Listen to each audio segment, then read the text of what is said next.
دل کو بہلانے کے لیے غالب یہ خیال اچھا ہے۔ یاد رکھنا یہ دل کو بہلانے کی باتیں نہیں ہے بلکہ یہ وہ حقیقت ہے جس کا ذکر اللہ نے قرآن میں فرمایا ہے، جس کا ذکر رسول اللہ نے احادیث میں فرمایا ہے۔ جنت ہے، اور ایک بات یاد رکھنا، مصطفیٰ جان رحمت نے تو جنت کو دیکھا ہے، اللہ کے رسول نے تو جنت کو دیکھا ہے اور جنت میں گئے بھی ہیں اور جنت سے واپس بھی تشریف لائے ہیں اور اپنے آگے آگے کسی کے قدموں کی آہٹ کو بھی سنا ہے۔ یہ ایک الگ سا عنوان ہے۔ اللہ کا ارشاد ہوتا ہے ان الابرار لفی نعیم وان الفجار لفی جہیم، کہ اللہ رب العزت نے نیکوں کے لیے جنت رکھی ہے اور اپنے نافرمانوں کے لیے جہنم رکھی ہے۔ اگر انسان جنت پر ایمان لے آئے تو یقیناً حصول جنت کے لیے ہی صحیح وہ کچھ اچھے کام کرے گا۔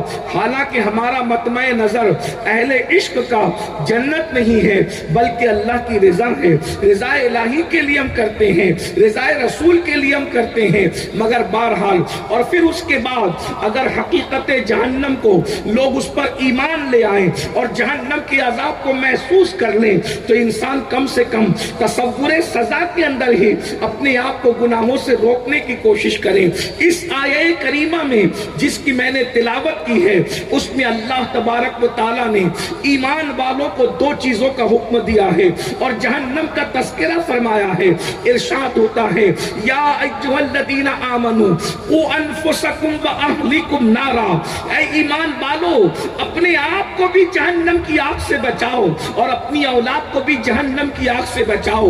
وقودھا الناس والحجارہ، جس کا ایندھن انسان اور پتھر ہے۔ ذرا غور تو فرمائیں، اللہ نے دو ذمہ داری دی ہے۔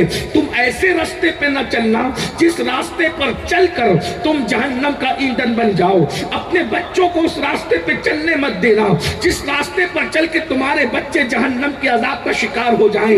آپ جانتے ہیں جہنم کیا ہے؟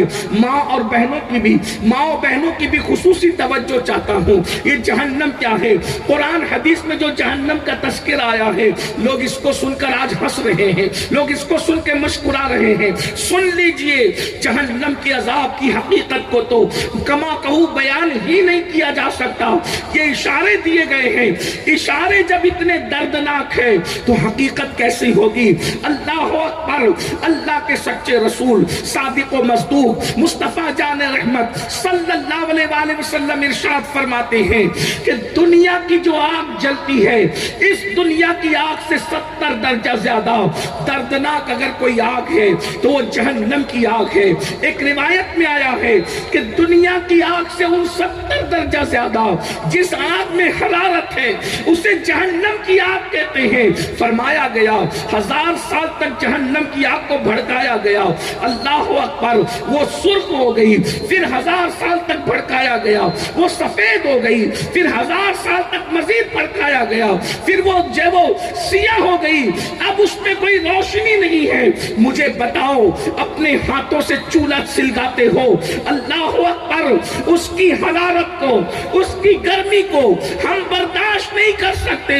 ہائے وہ آگ جسے 3000 سال تک قدرت نے بھڑکایا ہو، جس میں کوئی روشنی نہیں ہے، جس میں کوئی اجالا نہیں ہے، اللہ اکبر، جنہوں نے جہنم کی حقیقت کو سمجھا تھا، جو سچے دل پر سے ایمان لائے تھے رسول اللہ کے فرامین پر، وہ راتوں کو اللہ کے عذاب کو یاد کر کے رویا کرتے تھے۔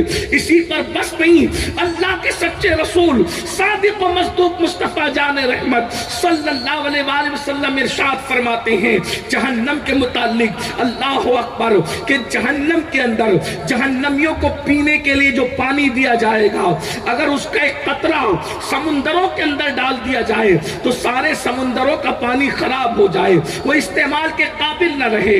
اور جو جہنم کے اندر جہنمیوں کو کھانے کے لیے زقوم یعنی تھوڑ دیا جائے گا، اللہ اکبر، اس کی کیفیت یہ ہے، اللہ اکبر، کہ جب وہ ان کو چبائیں گے یا وہ ان کو اپنے منہ میں لیں گے تو کیفیت یہ ہوگی ان کی آنتیں کٹ کٹ کے جو ہے وہ پیچھے کے راستے سے گرے گی۔ اور یہاں تک فرمایا جب جہنم کی آگ میں جہنمیوں کو جلایا جائے گا تو ان کا ہونٹ اوپر کا سکڑ کر کے ان کے ماتھے تک آئے گا اور نیچے کا ہونٹ ان کے سینے پر لٹک رہا ہوگا۔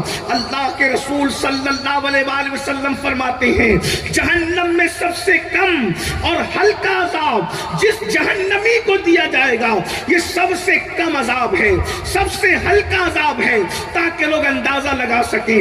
اپنی ماں اور بہنوں کی خاص توجہ چاہتا ہوں، آپ کی بھی سب سے کم اور ہلکا عذاب جس جہنمی کو دیا جائے گا تمہارے اور میرے سچے رسول فرماتے ہیں وہ یہ کہ اس کے پیروں میں آگ کی جوتیاں پہنائی جائے گی، جہنم کی آگ کی بنی ہوئی جوتیاں اس کے پیروں میں پہنائی جائے گی۔ پھر میرے آقا فرماتے ہیں اس آگ کی جوتیوں کا اس کے سر پر اثر یہ ہوگا اس کے سر میں اس کا بھیجا ایسے کھولنے لگے گا جیسے چولہے پہ رکھی ہوئی ہانڈی کے اندر پانی کھولنے لگتا ہے، اور بھیجا کھول کھول کے اس کے پیروں پہ گر رہا ہوگا۔ اب ذرا اندازہ کریں، لکھنؤ والوں، گرد نواح سے آنے والوں، دستار بندی کی محفل میں، اصلاح معاشرہ کی محفل میں آنے والوں، ذرا تصور کرو جب سب سے ہلکے عذاب کا یہ عالم ہے تو جو سب سے بڑا عذاب ہوگا اس کا عالم کیا ہوگا۔ اور اللہ ارشاد فرما رہا ہے بچا لو اپنے آپ کو جہنم کی آگ سے، بچا لو اپنی اولاد کو جہنم کی آگ سے۔ میرے بھائی تو ہم نے جہنم سے بچنے کے لیے کیا انتظام کیا ہے؟ حضرت سیدنا کعب احبار جہنم کا ذکر کرتے ہوئے فرماتے ہیں اللہ اکبر کہ جہنم کو بیل کے ناک کے ایک سوراخ جتنا مشرق کی طرف کھولا جائے گا تو مغرب میں جتنے لوگ موجود ہوں گے ان کے سروں میں ان کا بھیجا کھولنے لگے گا۔ مشرق میں جہنم کھلے گی کتنی؟ بیل کے ناک کے سوراخ جتنی، اللہ اکبر، وہ بھی ایک سوراخ جتنی۔ تو مغرب میں لوگوں کے سر کے بھیجے کھولنے لگیں گے، ابلنے لگیں گے۔ جن کو پورا جہنم میں ڈال دیا جائے گا ان کا کیا بنے گا، ان کا کیا حال ہوگا؟ اب جلدی جلدی سے میں پڑھتا ہوں جہنمی کون ہے، جہنم میں کون کون جائے گا، تاکہ آپ کو احساس ہو کہیں میں جہنمی تو نہیں، کہیں میں جہنم میں تو نہیں جاؤں گا۔ کچھ لوگ یہ سوچتے ہیں ہم نے کلمہ پڑھ لیا ہے اب ہم کچھ بھی کریں جنت میں جائیں گے، اب ہم مرید ہو گئے ہیں ہم کچھ بھی کریں جنت میں جائیں گے۔ اللہ اکبر، یاد رکھنا اور اچھی طرح یاد رکھنا یہ خام خیالی ہے کہ مرید ہو گئے تو اب جہنم میں نہیں جائیں گے، کلمہ پڑھ لیا ہے تو جہنم میں نہیں جائیں گے۔ یاد رکھنا ہمارا ایمان ہے کہ ذرہ برابر بھی جس کے دل میں ایمان ہے وہ جنت میں جائے گا، لیکن یہ کس نے کہہ دیا کہ جہنم میں ڈالے بغیر جنت میں چلا جائے گا؟ اس لیے کہ جہنم میں جا سکتا ہے ایمان والا بھی جا سکتا ہے، بلکہ اللہ کے رسول علیہ السلام نے ارشاد فرمایا، آقا کریم صلی اللہ علیہ وآلہ وسلم فرماتے ہیں جہنم کے اندر ایک وادی ہے، اس وادی کا نام وادی حبہب ہے۔ اللہ اکبر، آقا فرما رہے ہیں، ہم تو صرف نقل کر رہے ہیں، بطور مفہوم نقل کر رہے ہیں، سن لیجئے اور یاد رکھنا آج مسلمان اس لیے گناہوں پہ بے باک ہے کہ اس کو قرآن و حدیث